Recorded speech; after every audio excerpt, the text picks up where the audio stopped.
ஹல்லேலூயா. இன்னொரு மாதத்தை காண உதவி செய்த தேவனுக்கு ஸ்தோத்திரம், ஸ்தோத்திரம், ஸ்தோத்திரம். இஸ்ரவேல் தனி மனிதனாய் இருந்தான். இஸ்ரவேல் எப்படி? ஒரு நபராய் இருந்தார். யாரு? யாக்கோபு. யாக்கோபு என்னும் அந்த சிறு பூச்சியை தான் தேவன் இஸ்ரவேல் என்று அழைத்தார். அவன் போராடி தன்னுடைய ஆசீர்வாதத்தை பெற்றுக்கொண்டான். அவனுடைய சந்ததியை தேவன் பெருக செய்தார். ஆனால் போராடாமலே நமக்கு ஆசீர்வாதங்களை கொடுக்கிற நம்மளுடைய தேவனுடைய கிருபைக்கு நன்றி செலுத்துவோம். ஹல்லேலூயா. போராடாமலே வாங்கியிருக்கிறோம் அவருடைய இலவசமான அன்பு பரிசு. அதற்கு அந்த அன்பின் நிமித்தமாய் அவர் தன்னுடைய ஒரே பேரான குமாரனை நம்மளுடைய பாவங்களுக்காக கொடுத்தார். அவரை இன்றைக்கு துதிக்க ஆராதிக்க வந்திருக்கிறோம். அவர் நமக்கு அன்பு செலுத்தினதுனால, நமக்கு வாழ்க்கை கொடுத்ததுனால, நமக்கு ஒரு அடையாளத்தை கொடுத்ததுனால இன்றைக்கு நாம் வந்திருக்கிறோம். அன்றைக்கு யாக்கோபுக்கு அவர் செய்த அதே அதிசயம் நாம் பிறப்பதற்கு முன்பாகவே நமக்கு செய்து விட்டார். ஹல்லேலூயா. பெயர் சொல்லி அழைத்த தேவன். ஏசாயா 45வது அதிகாரம் இவ்விதம் 11வது வசனம் இவ்விதமாய் சொல்லுது. இஸ்ரவேலின் பரிசுத்தரும் அவனை உருவாக்கினவருமாகிய கர்த்தர் சொல்லுகிறதாவது. கர்த்தர் மறக்கவே மாட்டார். இஸ்ரவேலுங்கிறது ஒரு தனி மனிதன். ஒரு தனி மனிதனையா இஸ்ரவேல் என்று சொல்லி பெயர் சொல்லி அழைத்து அவனை பெருக செய்த அதே தேவன் இன்றைக்கு உயிரோடு இருக்கிறார். கண்களை மூடி அவரை ஆராதிப்போம். நன்றி அப்பா. யாக்கோபின் தேவன் என்று சொல்லி கொண்டிருக்கிறோம். ஆனால் எங்களுடைய தேவன் அப்பா, இன்றைக்கு நீங்கள் எங்களுடைய தேவன், எங்களை தெரிந்து கொண்டீரே ஆண்டவரே. அப்பா, நாங்கள் ஊரு பேர் தெரியாமல் ஆண்டவரே அலைந்து திரிந்து கொண்டிருக்கும் போது எங்கள் அலைச்சல்களை அறிந்த தேவன் அலைச்சல்களுக்கு முடிவு கட்டி எங்களோடு கூட வந்து வாசம் செய்தீரே. எங்களோட முன்னோர்களோடு கூட வந்து வாசம் செய்தீரே அப்பா. அவர்களை தெரிந்து கொண்டீரே. அவர்கள் வழியாய் வந்த எங்களை தெரிந்து கொண்டீரே அப்பா. ஆண்டவரே, நீர் எங்கள் மீது செலுத்துகிற அநாதி அன்பு, அநாதி சிநேகம் பெரிதாய் இருக்கிறது. இன்றைக்கு அதற்கு நன்றி செலுத்துகிறோம். நீர் எங்களுக்காக ஒரே பேரான குமாரனை அனுப்பி நீர் சிந்தின ரத்தத்துக்காக இன்றைக்கு நன்றி செலுத்துகிறோம்.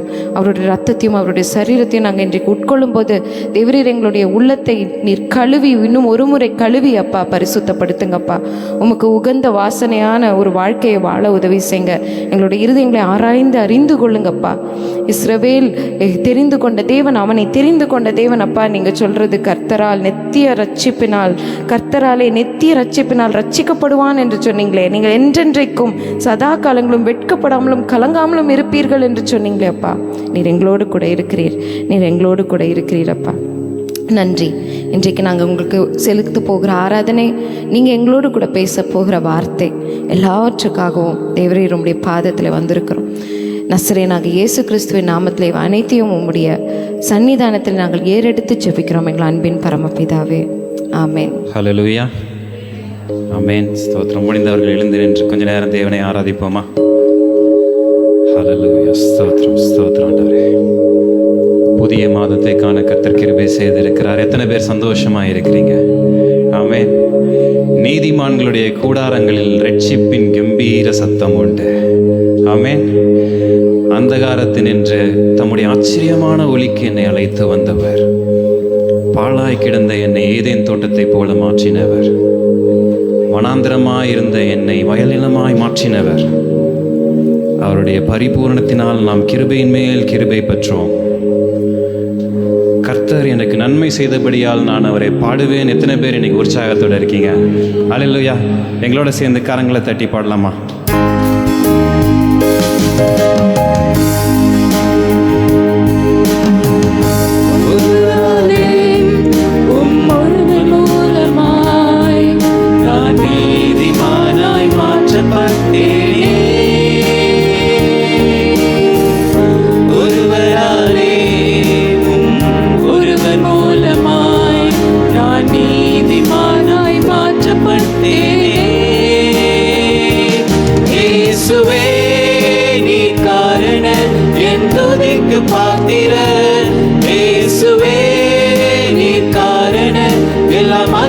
பாத்திர இயேசுவே, நீர் காரண என் துதிக்கு பாத்திர இயேசுவே, நீர் காரண எல்லா மகிமைக்கு பாத்திர.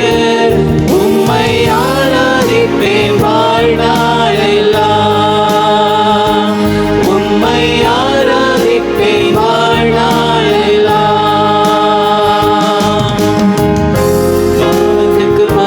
மறித்து நான் நீதிக்கு பிழைத்திட என் பாவம் யாவையுமே நீர் சிலுவையில் சுமந்தீரே. பாவத்துக்கு மறித்து நான் நீதிக்கு பிழைத்திட என் பாவம் யாவையுமே நீர் சிலுவையில் சுமந்தீரே. இயேசுவே நீ காரண என் துதிக்கு பாத்திர. இயேசுவே நீ காரண எல்லா மகிமைக்கு பாத்திர. இயேசுவே நீ காரண என் துதிக்கு பாத்திர. இயேசுவே நீ காரண எல்லா மகிமைக்கு பாத்திர. உம்மை ஆராதிப்பேன் வாழ்நாள் எல்லாம். கரங்களை உயர்த்தி உம்மை ஆராதிப்பேன் வாழ்நாள் எல்லாம். ஜீவனை பெற்று நான் ஆளுகை செய்திட கிருபையையும் நீதியையும் நீரிவாய் தந்தீரே. ஜீவனை பெற்று நான் ஆளுகை செய்திட கிருபையையும் நீதியையும் நீரிவாய் தந்தீரே. இயேசுவே நீ காரண என் துதிக்கு பாத்திர. இயேசுவே நீ காரண எல்லா மகிமைக்கு பாத்திர. இயேசுவே நீ காரண என் துதிக்கு பாத்திர. இயேசுவே நீ காரண எல்லா மகிமைக்கு பாத்திர. உம்மை ஆராதிப்பேன் வாழ்நாள் எல்லாம். உம்மை ஆராதிப்பேன் வாழ்நாள் எல்லாம். உம்மை ஆராதிப்பேன் வாழ்நாள் எல்லாம். உம்மை ஆராதிப்பேன் வாழ்நாள் எல்லாம். உம்மை ஆராதிப்பேன் வாழ்நாள் எல்லாம். உம்மை ஆராதிப்பேன் வாழ்நாள் எல்லாம். ஹalleluya. கரங்களை நல்லா தட்டி அவர் ஒருவரே ஆராதனைக்கும் துதிக்கும் பார்க்கிறார். ஹalleluya. நீதிமான் கர்த்தருக்குள் மகிழ்ந்திருப்பான். இந்த உலகம் என்னை ஆகாதவன் ஒன்றுக்கும் உதவாதவன் திக்கற்றவன் என்று பார்த்தபோதும் அவருடைய பார்வைக்கு நான் அருமையானபடியினால் கனம் பெற்றேன். உலையான சேற்றிலிருந்து என்னை தூக்கி எடுத்து தம்முடைய பரிசுத்த இரத்தத்தினால் கழுவி என்னை நீதிமானாய் மாற்றினவர். முன்னே தூரமாயிருந்த என்னை கிட்டி சேர்த்து கொண்டு நான் உங்களுக்கு பிதாவாய் இருப்பேன், நீங்கள் எனக்கு பிள்ளைகளாய் இருப்பீர்கள் என்று சொல்லி என்னை தமக்கு சொந்தமாக்கி கொண்டவர். தூரமான புறஜாதி எனக்கு சொந்தமென்ற உறவை தந்த இரத்தமே. எத்தனை பேர் விசுவாசிக்கிறீங்க அவருடைய இரத்தத்தினால் நான் சொந்தமானேன் அவருக்குன்னு? ஹல்லேலூயா.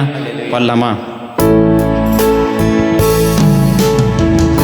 தூரமான புறஜாதி எனக்கு சொந்தமென்ற உறவை தந்த இரத்தமே.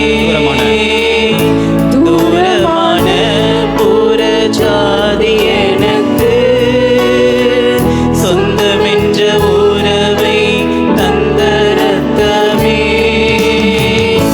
ஜீவனுள்ள புதிய மார்க்கத்தினுள் ஜீவனுள்ள புதிய மார்க்கத்தினுள் பிரவேசிக்க தைரியம் தந்த இரத்தமே.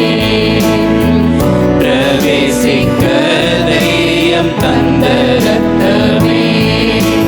இரத்தமே சிந்தப்பட்ட இரத்தமே. விலையேற பெற்ற இரத்தமே. இரத்தமே சிந்தப்பட்ட இரத்தமே. எனக்கு விலையாக சிந்தப்பட்டதே. பாவங்கள் யாவையும் கழுவி என்னை பரிசுத்தமாக்கின வல்ல இரத்தமே.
பாவங்கள் எவ்வளவு சிவேரென்று இருந்தாலும் உறைந்த மலையைப் போல வெண்மையாய் மாற்றக்கூடிய வல்லமையுடைய ரத்தம் இயேசு கிறிஸ்துவின் ரத்தம். நான் விழுந்த இடத்துல என்னை தூக்கி நிறுத்தி என்னை உயர்த்தி அழகு பார்க்கிற ஒரு அன்பு தகப்பன் அவர். அவருடைய அன்புக்கு ஆழம் அகலம் அளவே இல்லாதது. இந்த காலை வேளையில ஒரு வேளை இந்த அன்பு தகப்பனை விட்டு நான் ரொம்ப தூரம் போயிட்டேன், இயேசு என்னை மீண்டும் சேர்த்துக் கொள்வாரான்னு சொல்லி ஒரு கேள்வியோடு இருக்கீங்களா? என் நினைவுகளை தூரத்திலிருந்து அறிகிறவர், நான் பாவியா இருக்கும் போதே என்னை நேசித்தவர் காலை வேளையில் இந்த இளைய குமாரனுக்காய் காத்து கொண்டிருக்கிறார். எனக்கு ரட்சிப்பின் வஸ்திரங்களையும் நீதியின் சால்வையும் உடுத்தி என் சத்துருக்களுக்கு முன்பாக என் தலையை எண்ணெயினால் அபிஷேகம் செய்கிறவர் எனக்காய் காத்து கொண்டிருக்கிறார். எப்ராயிமே, நீ எனக்கு அருமையான மகன் அல்லவா, உனக்கு உருக்கமாய் இறங்குவேன் என்று கர்த்தர் சொல்லுகிறார். நான் உனக்கு சொன்னதை செய்து முடிக்கும் அளவும் என்னை கைவிடுவதே இல்லை. உந்தன் அன்பு போதுமையா, உறவோ பொருளோ பிரிக்காதையா. உந்தன் அன்பு போதுமையா, உறவோ பொருளோ பிரிக்காதையா. என் நேசர் நீதானையா. ஐயா, என் நேசர் நீதானையா. என் நேசர் நீதானையா. ஐயா, எனக்காக இரத்தம் சிந்தினவர். அவரை பார்த்து சொல்லுங்க, என் நேசர் நீதானையா. என் நேசர் நீதானையா. ஐயா, என் நேசர் நீதானையா. அப்பா, உம்மை நேசிக்கிறேன், ஆர்வமுடன் நேசிக்கிறேன். அப்பா, உம்மை நேசிக்கிறேன், ஆர்வமுடன் நேசிக்கிறேன். கண்ணீர் துடைக்கும் காருண்யமே, மன்னித்து மறக்கும் தாயுள்ளமே. கண்ணீர் துடைக்கும் காருண்யமே, மன்னித்து மறக்கும் தாயுள்ளமே. விண்ணக பேரின்பமே, அப்பா, விண்ணக பேரின்பமே. அப்பா, உம்மை நேசிக்கிறேன், ஆர்வமுடன் நேசிக்கிறேன். அப்பா, உம்மை நேசிக்கிறேன், ஆர்வமுடன் நேசிக்கிறேன். உந்தன் அன்பு போதுமையா, உறவோ பொருளோ பிரிக்காதையா. உந்தன் அன்பு போதுமையா, உறவோ பொருளோ பிரிக்காதையா. என் நேசர் நீதானையா. ஐயா, என் நேசர் நீதானையா. அப்பா, உம்மை நேசிக்கிறேன், ஆர்வமுடன் நேசிக்கிறேன். அப்பா, சொல்லுங்க, உம்மை தவிர எனக்கு வேறு தெய்வம் இல்லை ஆண்டவரே. எனக்காய் பலியானவரே, ஆர்வமுடன் பாவங்களை சுமந்தவரே. அப்பா, உம்மை நேசிக்கிறேன், ஆர்வமுடன் நேசிக்கிறேன்.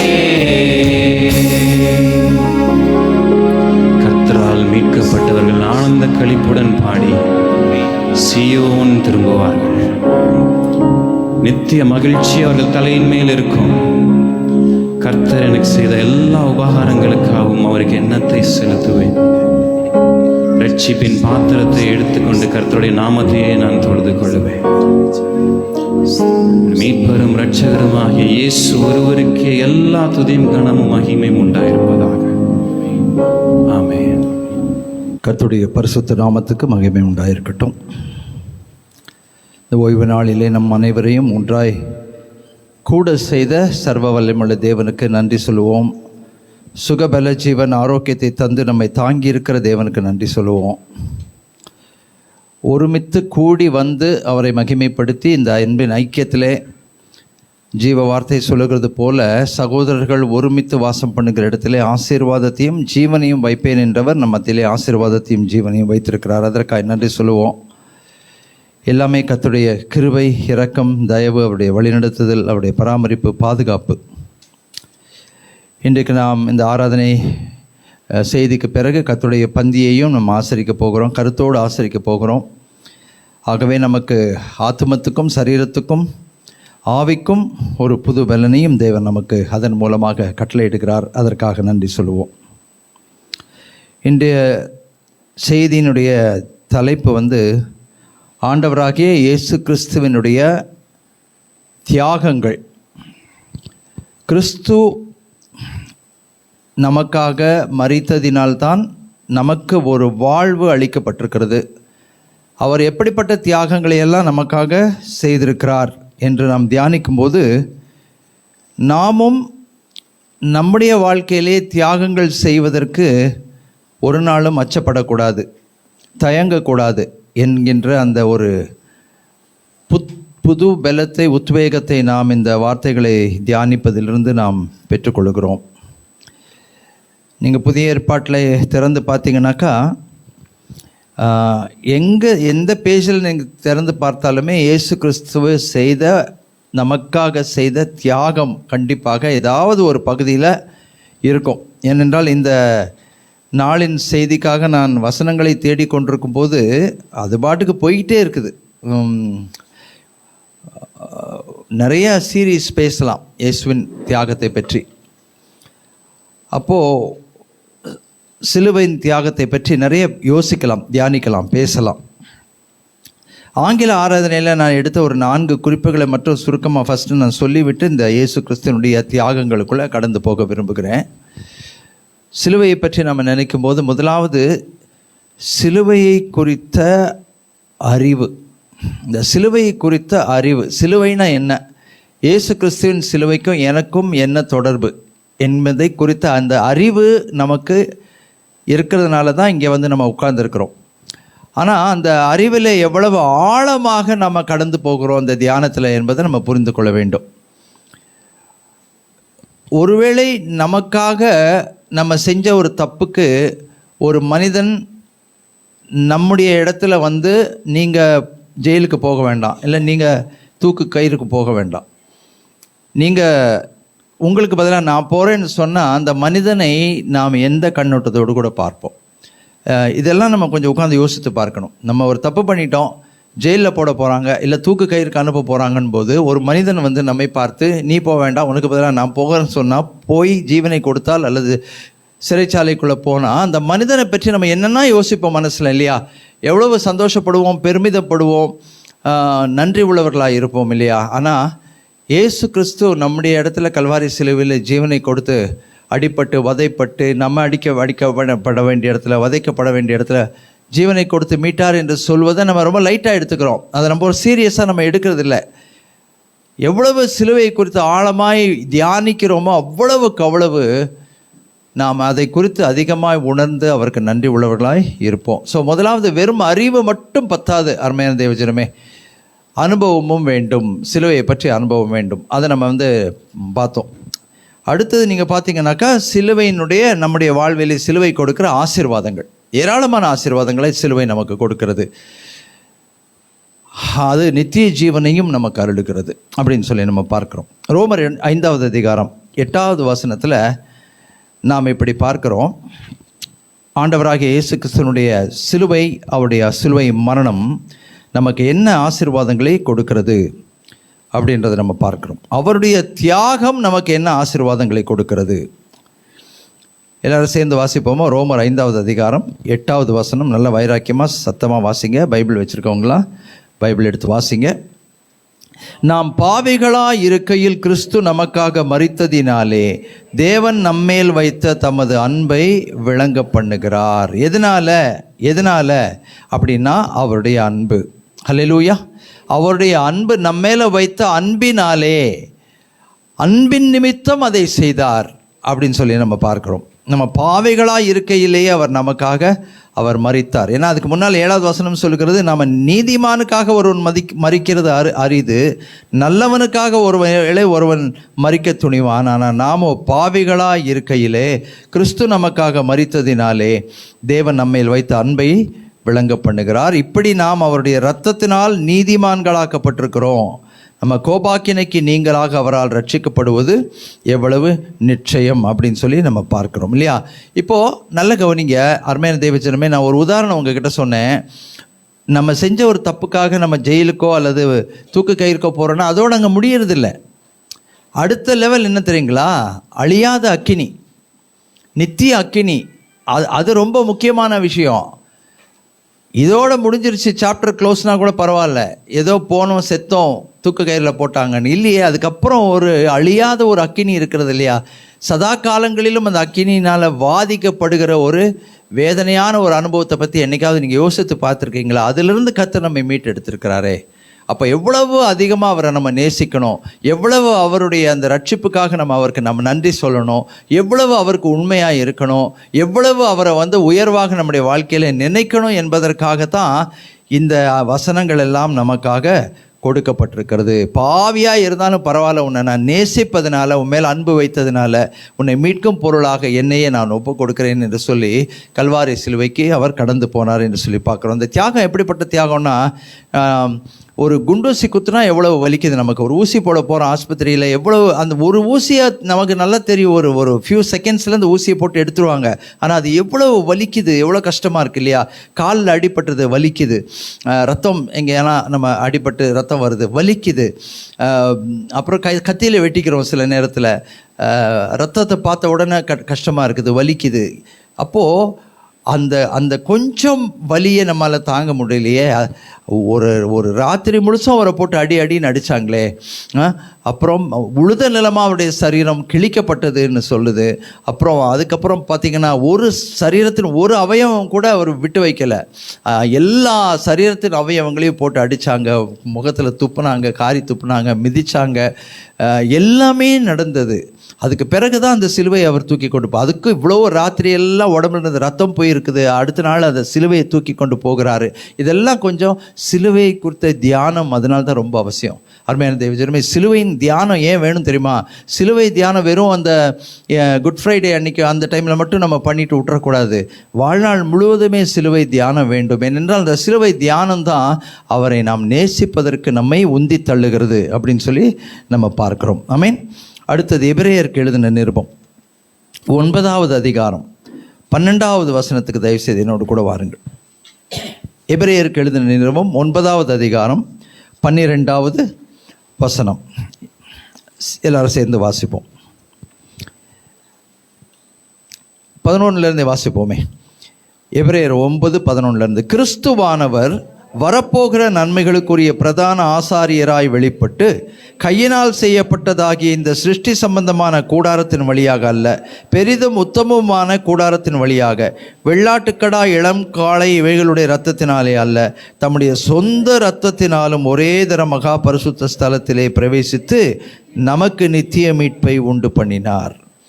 ஏதோ ஒரு ஆட்டுக்கடாவை கொண்டு போய் பலி கொடுத்தாரு, ஒரு மாட்டை கொடுத்தாரு, ஒரு எலுமிச்சப்பழத்தை வெட்டினாரு, ஒரு 10 தேங்காயை உடைச்சாருன்னு சொல்லலை.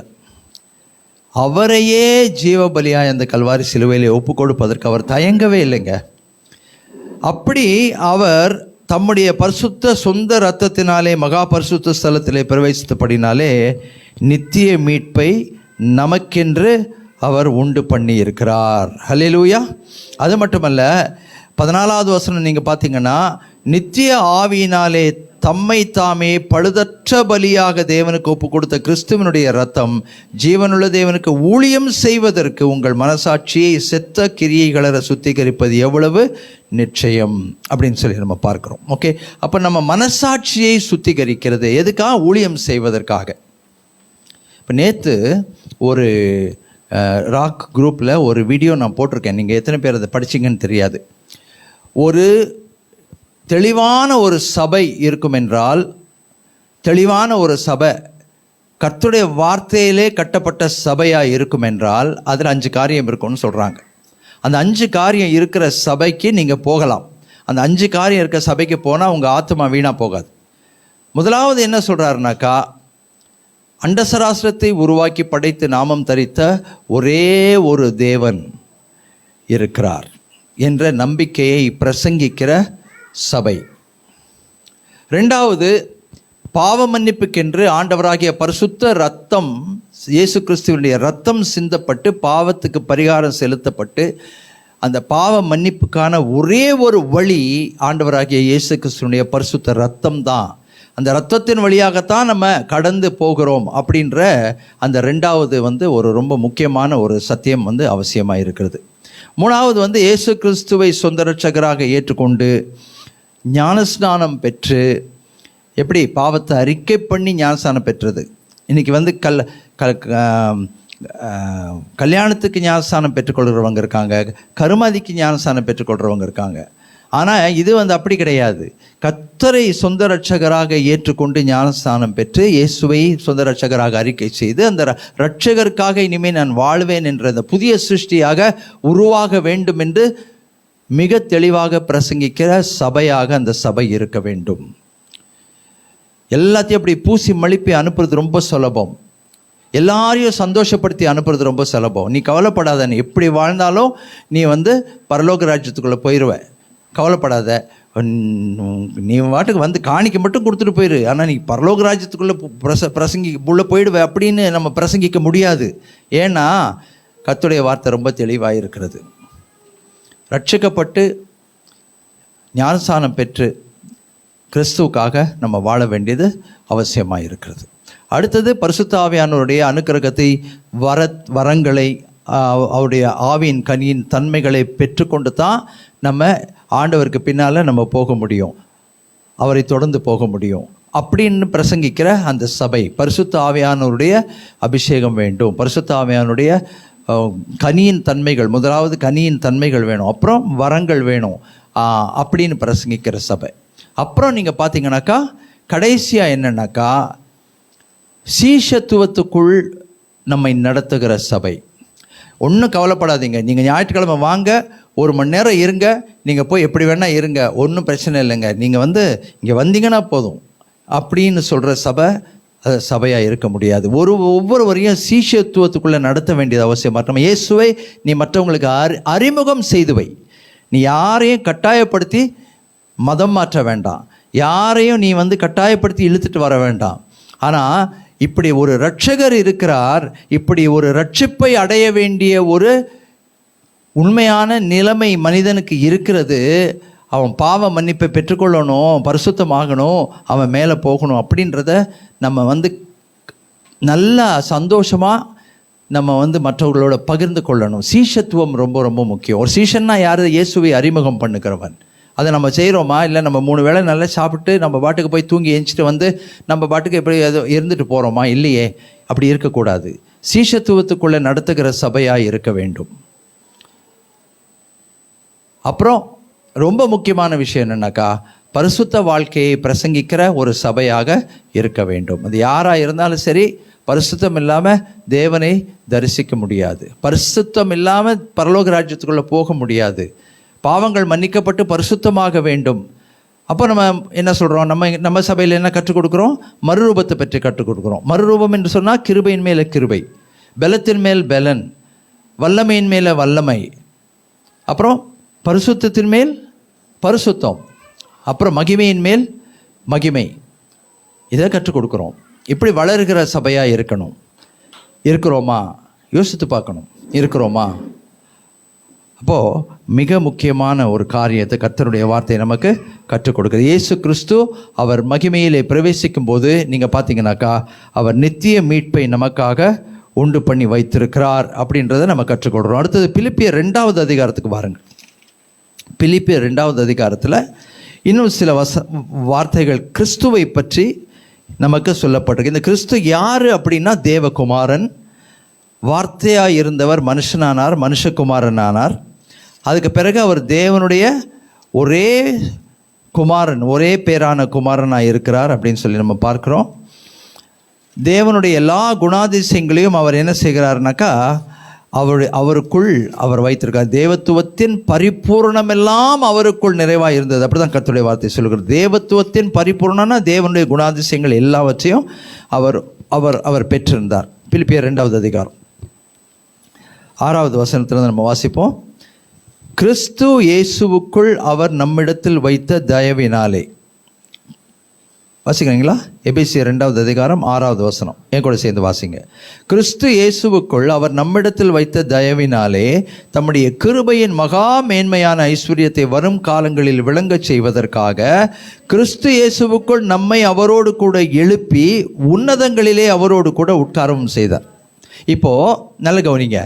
பாதாளத்தில் படுபாதாளத்தில் கிடக்கிறோம், பாவம் செஞ்சாச்சு, பாவ குழியில் கிடக்கிறோம், படுபாதாளத்தில் கிடக்கிறோம், நம்மளையே காப்பாற்றிக்க முடியாத நிலைமை. நமக்கு முன்னால் இருள் இருக்கிறது, நம்ம வாழ்க்கையை சுற்றிலும் இருள் இருக்கிறது. நம்ம ஒன்றுத்துக்கும் உதவாதவங்க ஆயிட்டோன்றது நமக்கு நல்லா தெரியுது. அப்போது அவர் ஏதோ மேலே குழியில் நின்று நம்மளை அப்படி கை காமிச்சு அப்படி நம்மளை தூக்கி விடல. நமக்காக அவர் பாவமானார், நமக்காக அவர் சாபமானார். அண்டசராசிரத்தின் அதிபதி உங்களுக்காகவும் எனக்காகவும் தரித்திரரானார். அவருடைய தழும்புகள்னா என்ன அர்த்தம்? காயம் இருக்குது, காயும் போது தான் தழும்பு. அவருடைய தழும்புகளால் குணமாகிறோம். இவ்வளவும் பண்ணி தான் நம்மை குழியிலிருந்து தூக்கி எழுப்பி நிமிர்ந்து நிற்க பண்ணுகிறார். ஹல்லேலூயா. அப்போ யோசித்து பாருங்கள், எவ்வளோ பெரிய தியாகம் இல்லையா? நம்ம மற்றவங்களுக்காக தியாகம் பண்ணுறதுக்கு ரொம்ப கஷ்டப்படுறோம்.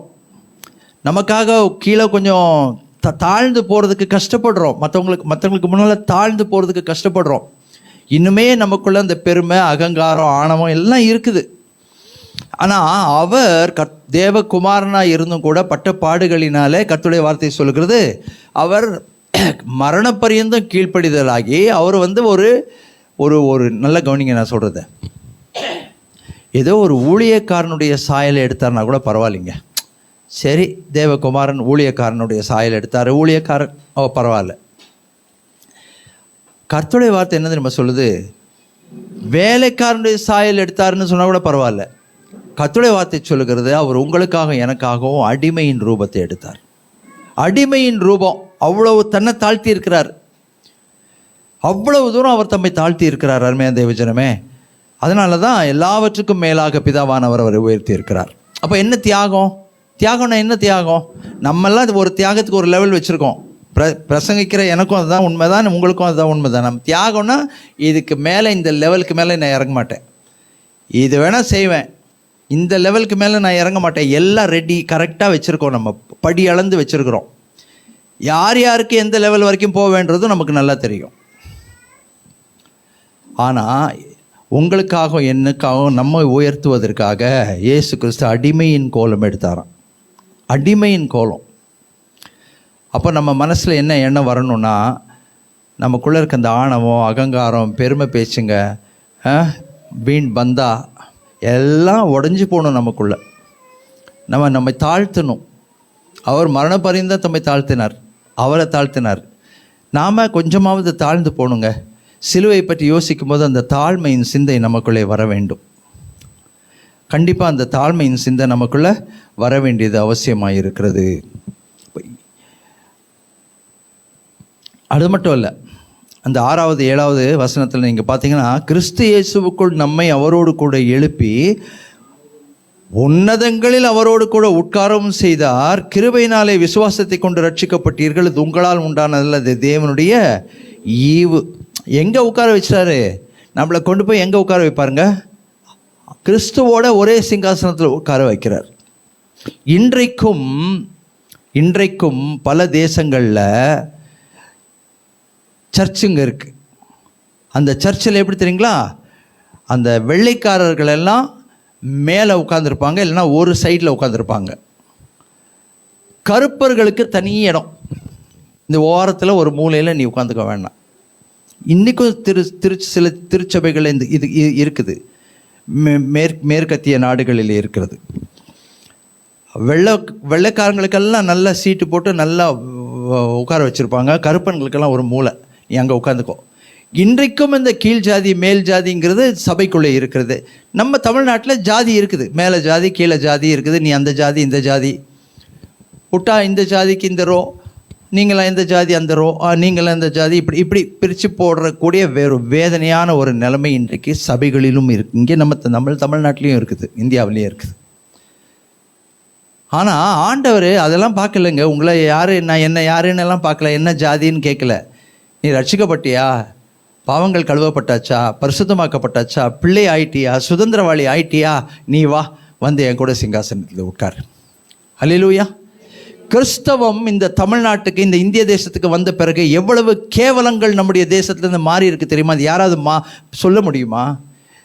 இன்னைக்கு சொல்கிறாங்க, நிறைய பேர் சொல்கிறாங்க, ஐயோ கிறிஸ்தவங்க ஆகுறாங்க, எல்லாம் கிறிஸ்தவங்க ஆகிட்டு இருக்காங்கன்னு. ஏங்க கிறிஸ்தவங்க ஆக மாட்டாங்க?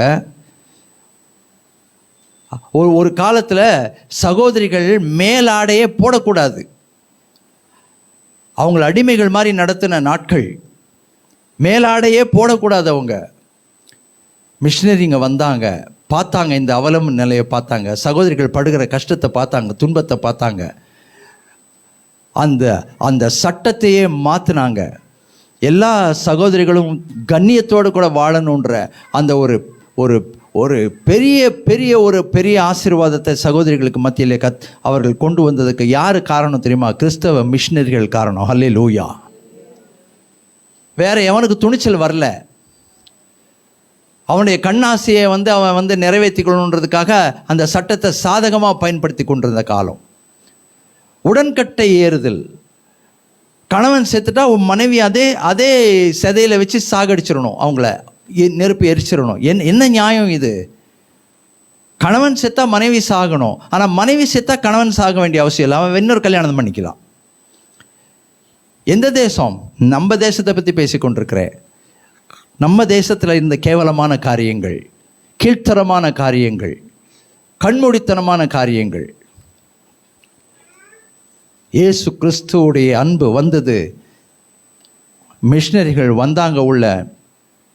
இந்த தேசத்தில் இருந்து உடன்கட்டை ஏறுதல் என்கின்ற அந்த ஒரு கீழ்த்தரமானதல்ல, கொடூரமான அந்த ஒரு பழக்கத்தை அவர்கள் முற்றிலுமாய் நீக்கினாங்க. இன்னைக்கு எல்லாம் சந்தோஷமாய் வாழ்ந்து கொண்டிருக்கிறாங்க. ஆமென்.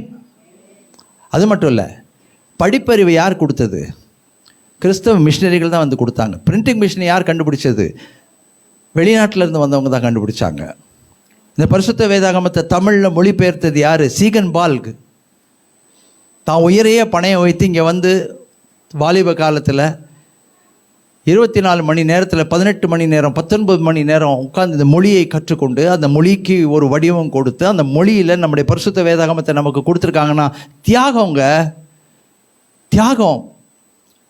அதனால தான் நீங்களும் நானும் 3 வேளை சாப்பிட்டுட்டு எப்படியோ நம்ம வாழ்க்கையை ஜாலியாக பார்த்துட்டு போயிடலான்னு வாழ முடியாது. நீங்கள் உண்மையான கிறிஸ்தவர்களாக இருந்தால் கண்டிப்பாக நீங்களும் தியாகமான ஒரு வாழ்க்கைக்குள்ள கண்டிப்பாக நீங்கள் வரணும். இந்த இயேசுவுக்காக நம்ம தியாகம் பண்ண வேண்டியது அவசியமாக இருக்கிறது.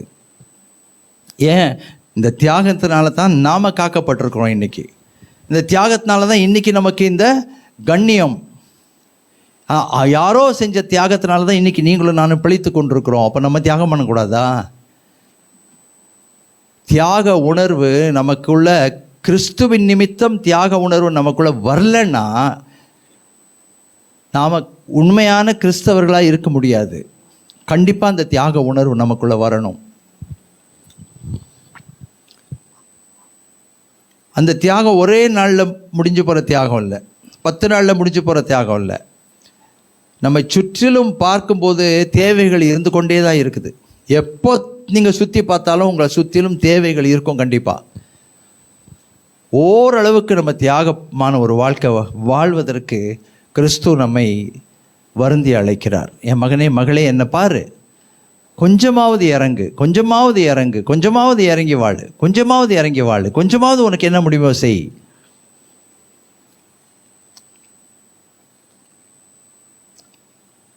அதனால தான் சொன்னேன் நான், நம்ம சுற்றிலும் தேவைகள் இருந்து கொண்டே தான் இருக்கும். அருமையான தேவஜனமே, அந்த தேவையில் ஏதோ ஒரு மூலையில் ஒரு ஒரு ஒரு மழை பெய்யும்போது ஒரு துளி மழையை போல நாம் எதையாவது ஒன்று ஆண்டவர் நாமத்தின் நிமித்தம் கண்டிப்பாக செய்வதற்கு நிர்பந்திக்கப்படுகிறோம்.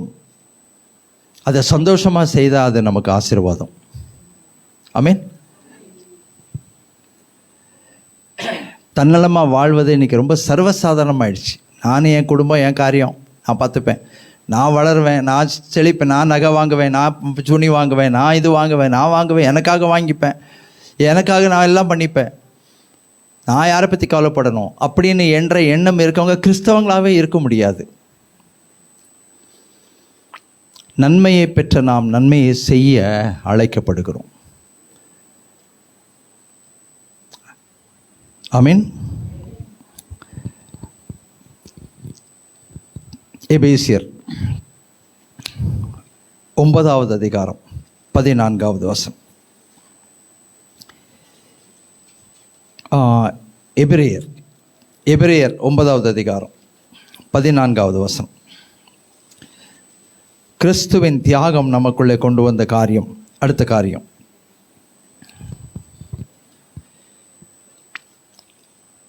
எபிரேயர் 9வது அதிகாரம்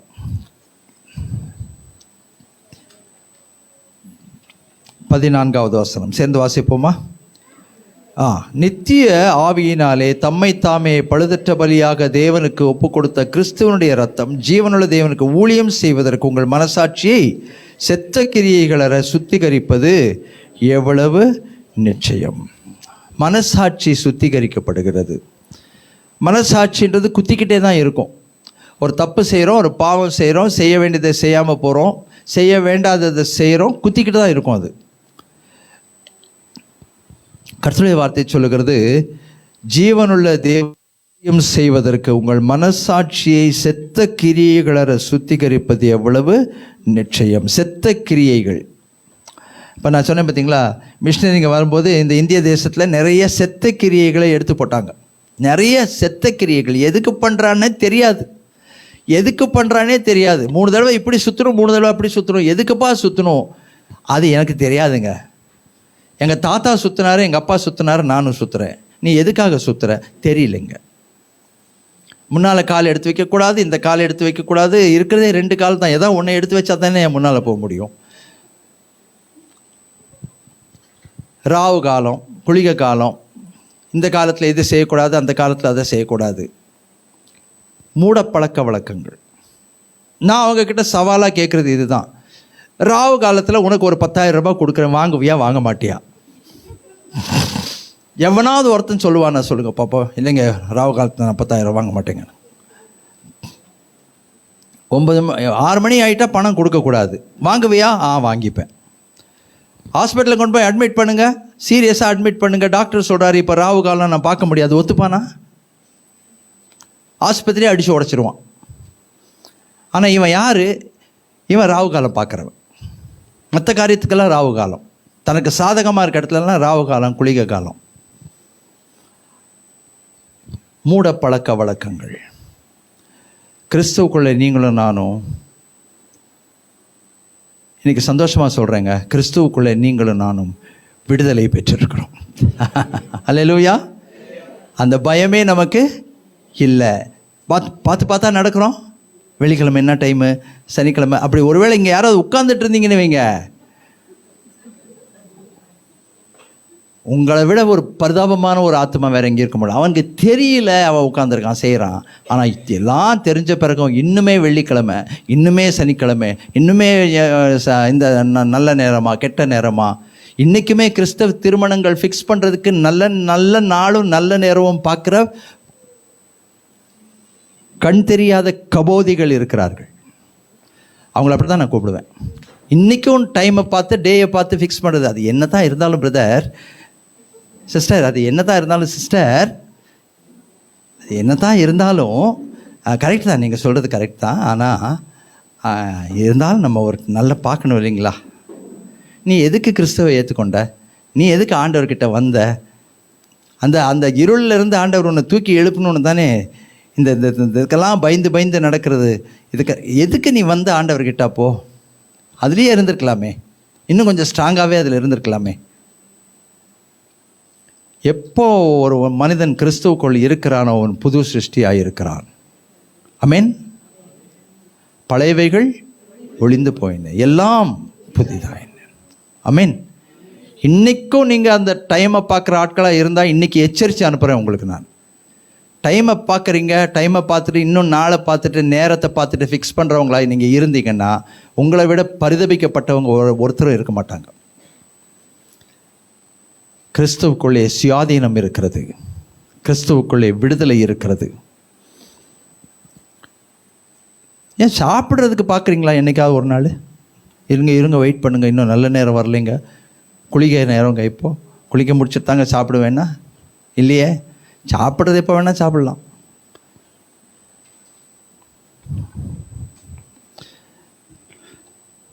செத்த கிரியைகள் கற்றுக்கிட்ட சொல்லுங்கள், ஆண்டவரே என் வாழ்க்கையில் இப்படிப்பட்ட செத்த கிரியைகள் இருக்கக்கூடாது. இந்த செத்த கிரியைகள் இருந்தால் இன்னையிலிருந்து அதை தயவுசெய்து எடுத்து போடுங்க ஆண்டவரே. இன்னுமே நான் இயேசுவை ஏற்றுக்கொண்ட பிறகுமே இப்படி நல்ல நாள் கெட்ட நாள் வெள்ளிக்கிழமை செவ்வாய்க்கிழமைன்னு பார்த்து கொண்டு இருக்கிறவனாக இருந்தால் இன்றைக்கி என்னை சுத்திகரிங்க ஆண்டவரே. இந்த எண்ணம் இந்த சிந்தை என்னை விட்டு எடுபட்டு போகட்டும் கர்த்தாவே.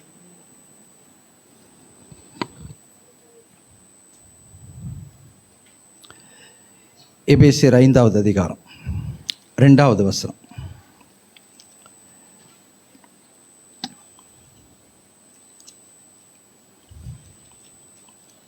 எபேசியர் 5வது அதிகாரம் 2வது வசனம்.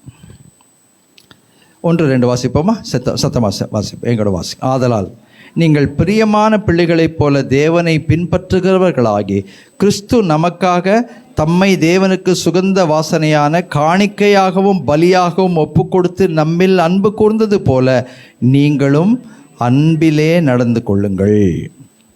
தெளிவாக சொல்கிறாரு. கிறிஸ்து நமக்காக அவரையே தேவனுக்கு சுகந்த வாசனையாக காணிக்கையாக பலியாக ஒப்பு கொடுத்தார். அதன் மூலமாக நம்மிலே அவர் அன்பு கூர்ந்தது போல நீங்களும் அன்பிலே நடந்து கொள்ளுங்கள்னா என்ன அர்த்தம்னா, நாமும் கர்த்தருக்கு காணிக்கையாக பலியாக வாழ வேண்டியது அவசியமாக இருக்கிறது. இது சாக்கா வச்சுக்கிட்டு நான் இப்படி கூட பிரசங்கம் பண்ணலாம். பாருங்கள், இப்படியெல்லாம் எழுதியிருக்கு, அதனால் அடுத்த வாரம் நீங்கள் நிறையா காணிக்கை எடுத்துகிட்டு வாங்க, பலியாக காணிக்கையாக இருக்குது, அதனால் நீங்கள் காணிக்கையெல்லாம் நிறைய கொண்டு வரணும்னு பிரசங்கம் பண்ணலாம். அப்படி பண்ணால் அது கர்த்தருடைய வார்த்தைக்கு விரோதமான பிரசங்கம். நீங்கள் என்னவா நடந்து கொள்ளணும்? காணிக்கையாகவும் பலியாகவும் நடந்து கொள்ளுங்கள், அன்பிலே நடந்து கொள்ளுங்கள். அன்புனா தியாகம் தான், வேறு ஒன்றும் இல்லை. அன்புனாலே பலி தான், அன்புனாலே காணிக்கை தான். புரியுதா உங்களுக்கு? நம்ம அன்பு செலுத்துகிறோன்னாலே அங்கே என்ன நடக்குது? நம்ம செலவு பண்ண வேண்டிய நிலைமை வருது. ஒன்று நம்மளே செலவு பண்ணணும், நம்ம நேரத்தை செலவு பண்ணணும், நம்ம பணத்தை செலவு பண்ணணும். அன்புன்னு நீங்கள் போயிட்டீங்கன்னா, சில நேரத்தில் ஊர்லெல்லாம் பார்த்தீங்கன்னா மாமா வராரு அத்தை வராருன்னுவாங்க. பார்த்தீங்களா? ஊர்லேருந்து வராரு சென்னையிலேருந்து வராரு அப்படின்னா எதுக்கு வராரு? அது என்ன சந்தோஷம்? அத்தை வராங்க, மாமா வராரு அப்படின்னா என்ன அர்த்தம்? அது ஏதோ அவர் மூஞ்ச பார்த்து சந்தோஷம் இல்லைல்ல, அவர் வரும்போது என்ன எடுத்துன்னு வருவார் தான். ஒன்றுமே அவர் கொண்டு வரலன்னு வச்சுக்கோங்க, புஸ்வானம் மாதிரி ஆகிடும். எல்லாத்துக்கும் இந்த மனுஷன் வந்தான்னு தெரில. எங்களுக்கெல்லாம் அந்த அனுபவம் இருக்குது.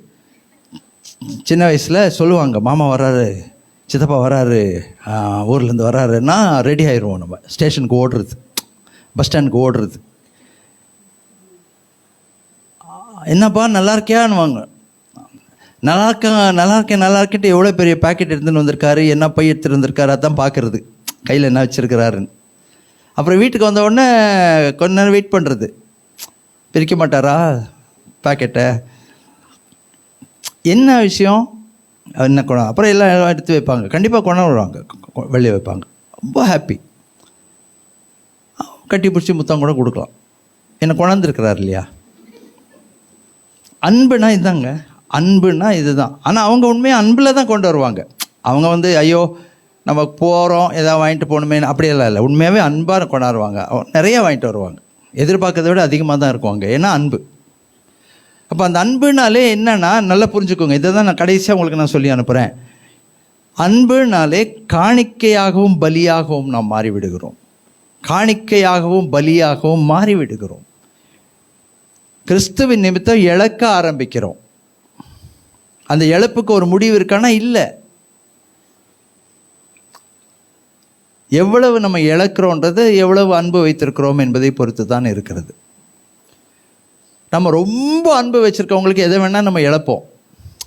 வீட்டுக்கு வருவாங்க, வந்து கேட்பாங்க தெரியுங்களா, இது பார்த்து பொருளெல்லாம் சிலர் கேட்பாங்க, வாங்கியிருக்கே, எங்கே வாங்கின, எப்போ எங்கே வாங்கின, நல்லா இருக்கே, ரொம்ப பிடிச்சிருந்தா என்ன சொல்லுவோம், எடுத்துன்னு போ, அது எதை பற்றி நீ ஏன் கவலைப்படுற, அதை பார்த்துக்கிறேன், நீ எடுத்துகிட்டு போ. பிடிக்காதவங்கள என்ன சொல்லுவோம், ஐயோ அது ஒன்றே ஒன்று தான் இருந்துச்சு, அதுதான் கடைசியாக இருந்தது, அது நான் வாங்கி நான் யூஸ் பண்ணிக்கிட்டு இருக்கிறேன். நான் அன்பு இருக்கவங்ககிட்ட எல்லாம் ஓகே தான், வந்து பீரோ கூட திறந்து பார்ப்பாங்க, கபோர்டு கூட திறந்து பார்ப்பாங்க.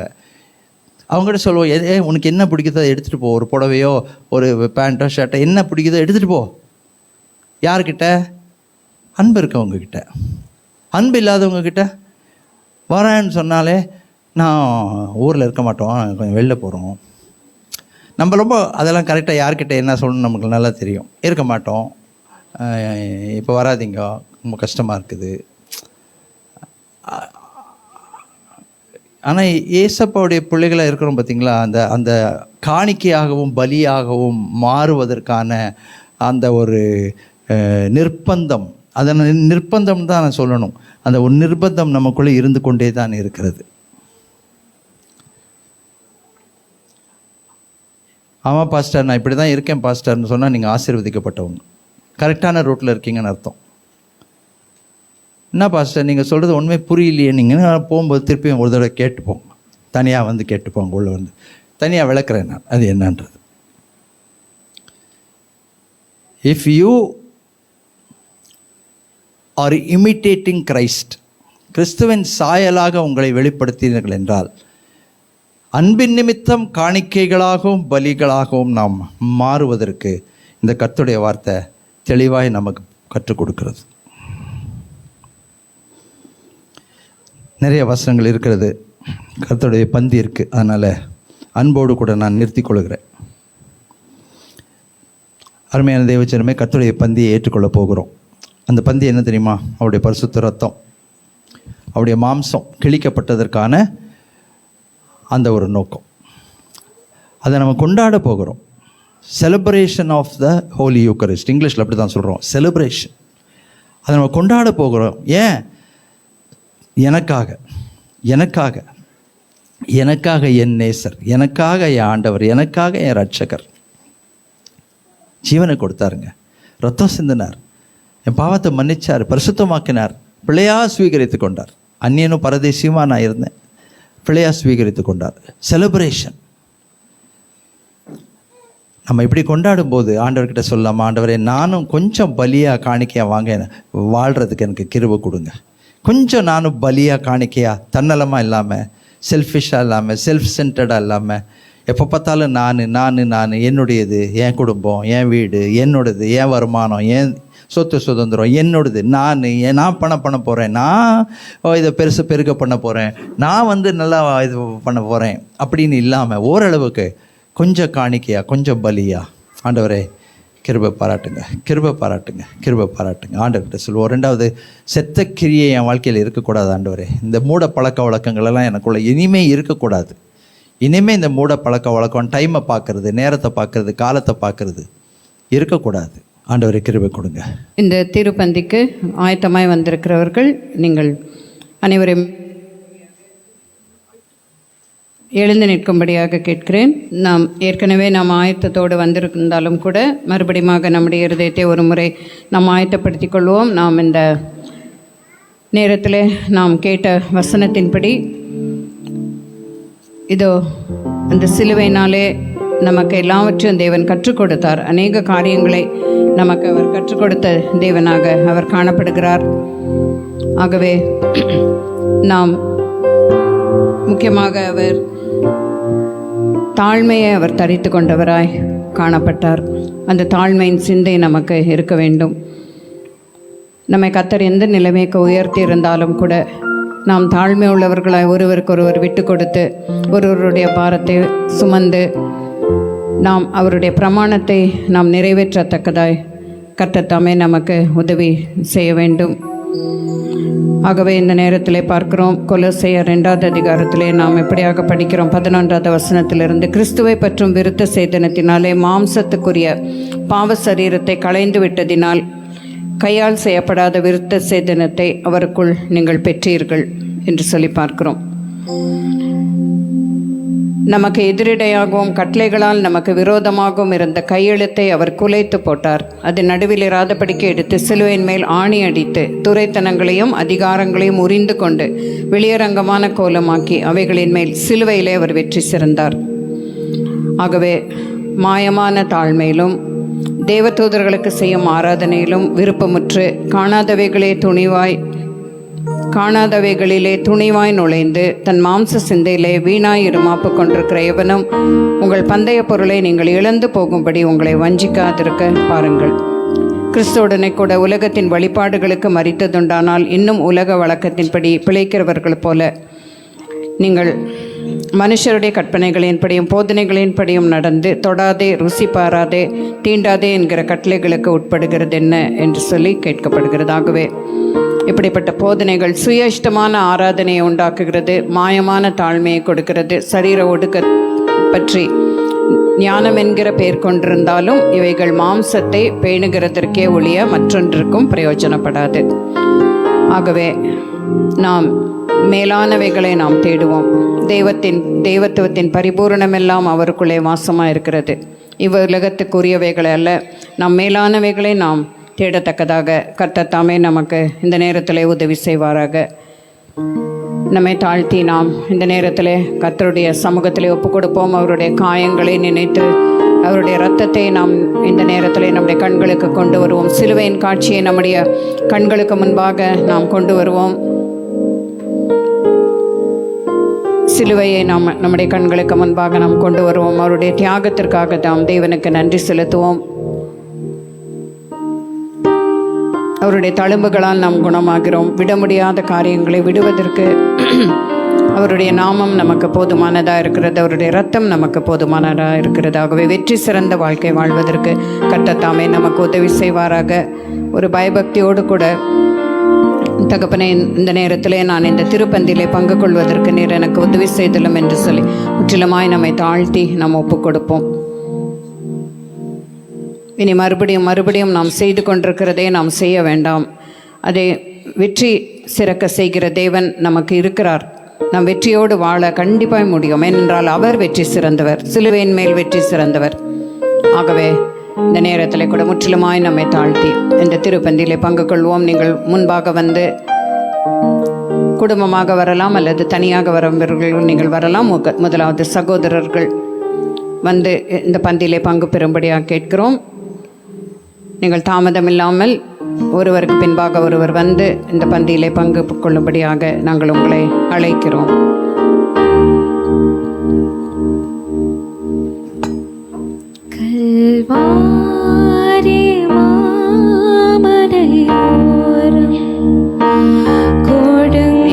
கண்களை மூடி நாம் நிச்சயமாய் நம்மை ஒப்புக் கொடுப்போம். இயேசு தாம் காட்டிக் கொடுக்கப்பட்ட அன்று ராத்திரியிலே அப்பத்தை எடுத்து ஸ்தோத்திரம் பண்ணி அதை பிட்டு சீஷர்கள் கொடுத்து அவர் சொன்னதாவது, இதை வாங்கி புசியுங்கள், இது உங்களுக்காக பிற்கப்பட்ட என்னுடைய சரீரமாக இருக்கிறது. இதிலே நீங்கள் பங்கு கொள்ளும் பொழுதெல்லாம் என்னை நினைவு கூறும்படி இதை செய்யுங்கள் என்று சொல்லி அவர் திருவுளம் பற்றினார். அந்தபடி அவர்கள் போஜனம் பண்ணின பின்பு இயேசு கிறிஸ்து பாத்திரத்தையும் எடுத்து ஸ்தோத்திரம் பண்ணி அதை அவர்களுக்கு கொடுத்து, நீங்கள் இதிலே பானம் பண்ணுங்கள், இது உங்களுக்காகவும் அநேகருக்காகவும் சிந்தப்படுகிற என்னுடைய புதிய உடன்படிக்கைக்குரிய திரு ரத்தமாக இருக்கிறது. இதை நீங்கள் ஏற்றுக்கொள்ளும் போதெல்லாம் என்னை நினைவு கூறும்படி இப்படி செய்யுங்கள் என்று திருவுளம் பற்றினார். வாருங்கள், இது உங்களுக்காக கல்வாரி சிலுவையிலே பிற்கப்பட்ட ஆண்டவராகிய இயேசு கிறிஸ்துவினுடைய பரிசுத்த திரு சரீரமும் ஊற்றி கொடுக்கப்பட்ட அவருடைய பரிசுத்த திரு ரத்தமுமாய் இருக்கிறது.